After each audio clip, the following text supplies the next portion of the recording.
श्लोक 160. श्रीराम. नको रे मना वाद हा खेदकारी, नको रे मना भेद नाना विकारी, नको रे मना शिकवू पुढिलांसी, अहम भाव जो राहिला तुझ पाशी. श्रीराम. समर्थांनी या आधीसुद्धा वाद या विषयावरती मार्गदर्शन केले. वाद म्हणजे कोरडी चर्चा, खेदकारी म्हणजे ज्या चर्चेचा शेवट अप्रिय गोष्टीत होणार आहे असं. वादाचा मुख्य हेतू सत्य शोधणं हा आहे, पण माझंच खरं असं म्हणणारे दोन माणसं जेव्हा वाद घालतात तेव्हा मूळ हेतू बाजूलाच राहतो आणि मी मोठा आहे हे दाखवणं चालू होतं. ज्याच्याकडं थोडंसं ज्ञान आहे तो मनुष्य दुसऱ्याला शिकवतो. समर्थ कोणतीच गोष्ट नको असं सांगत नाहीत. प्रपंच नको, क्रोध नको, वासना नको असं त्यांचं म्हणणं नाही. आवश्यक तेवढा प्रपंच करावा, हितकारी क्रोध करावा, तसंच हितकारक वाद घालावा असं समर्थ म्हणतात. सर्व संतांनी सांगितलेला मार्ग सर्वसामान्य जनतेला सांगण्यासाठी जर काही वाद घालावा लागला तर तो नक्की घालावा, पण त्यातून एकमेकात भांडणं होतील, समाजातली शांतता ढळेल असे वाद नकोत असं समर्थ सांगतात. आता उदाहरणच द्यायचं झालं तर जेव्हा आपण एखाद्या लग्न समारंभाला जातो तेव्हा तिथं अनेक लोक आलेले असतात. त्यामध्ये तरुण, मध्यमवयीन, प्रौढ अशा सर्वांचा समावेश असतो.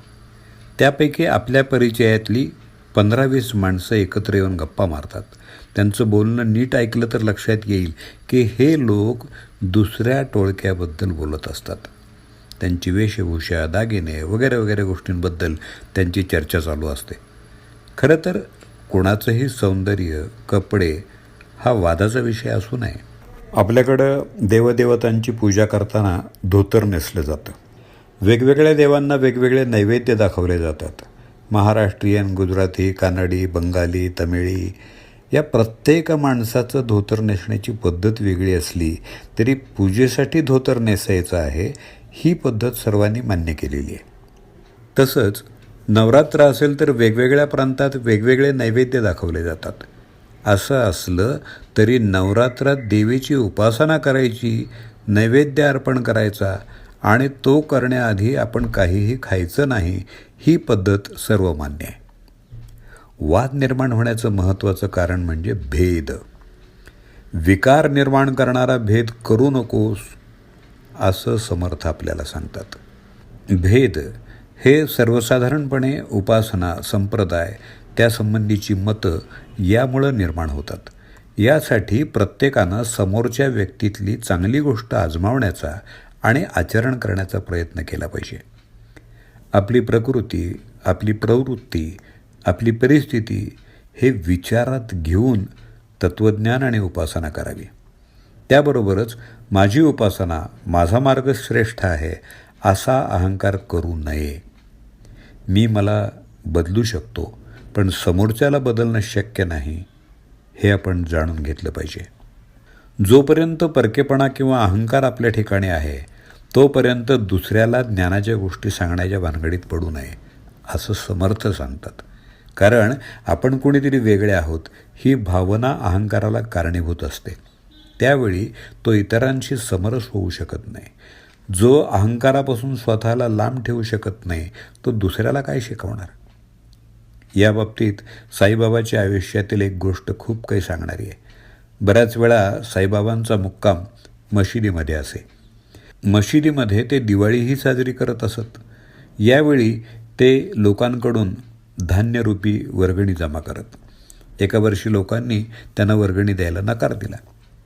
त्यांच्या भक्तांनी लोकांना सांगितले की साईबाबा स्वतःसाठी काहीही करत नाहीत.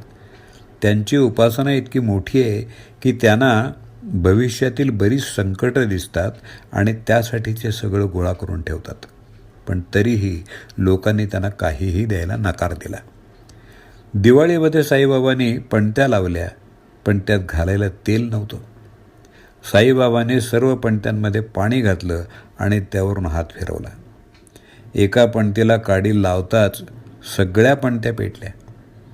ज्यानं उग्र तपस्या केलेली आहे, ज्याचा अहंकार पूर्ण संपलेला आहे, तोच हे करू शकतो.